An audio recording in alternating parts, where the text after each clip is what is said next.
scheduling and practicing and stuff like that, is it a challenge when you finish it in 3 games and you're waiting to see how you're playing? Yeah, it is. Just because you're trying to manage the time off, and that is really, I mean, rest is a weapon, but then it's also making sure that you stay sharp and get the right amount of work in. So we feel like we have a good plan, so we just got to try to execute it. You didn't take it easy on these guys today. Had to get a good skate in, right?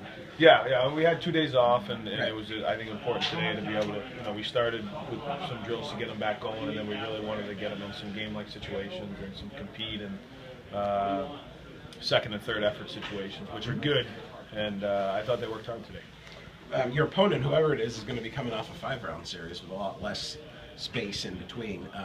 What do you see the advantages and disadvantages of your position?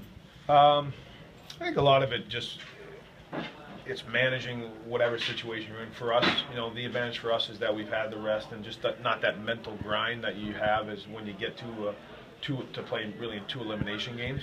But we also want to stay sharp and stay hungry, so I think we have that. And then when you're in the situations where you play a lot, you just haven't had that time to decompress.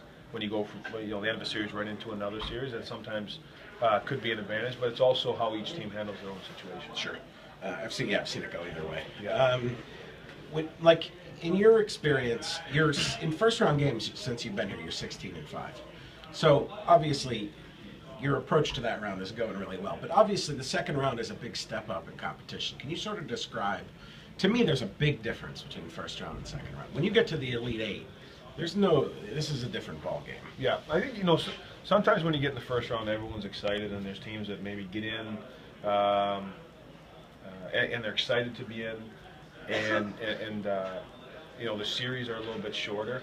And for us, fortunately for us, I think in the last few years we've really played well down the stretch. So we're going into the playoffs in order and with a strong belief system and really buy into what we're doing. So I think that helps us in the first round. The second round, you're right, it gets everyone that's here. The 2 teams we're going to play, they're both going to want a 5-game series. And the further you go, the deeper the teams are, the more beliefs that each team gets, and every round of elimination, you're getting to stronger and stronger teams. Yeah, I mean you're going to play a division champ, no matter who it is. Yep. So, you could tell there's excitement around this team. You get people out there eating hot dogs; they're getting all excited.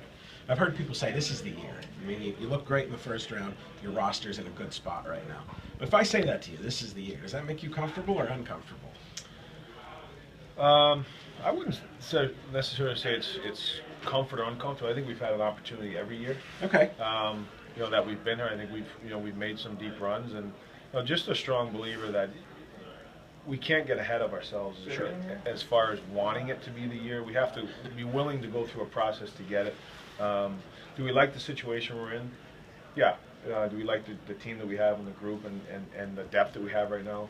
Absolutely. But the thing that you're always going through as players and coaches is we got to make sure that you maximize that. And if we can maximize the potential we have in our team, I think we have a very good chance. But there's a long process to get through that. So we don't even talk about whether it's the year or really the Calder Cup. We still just want to try to compete for the Calder Cup, because you really don't compete for it until you get to the final. That's true.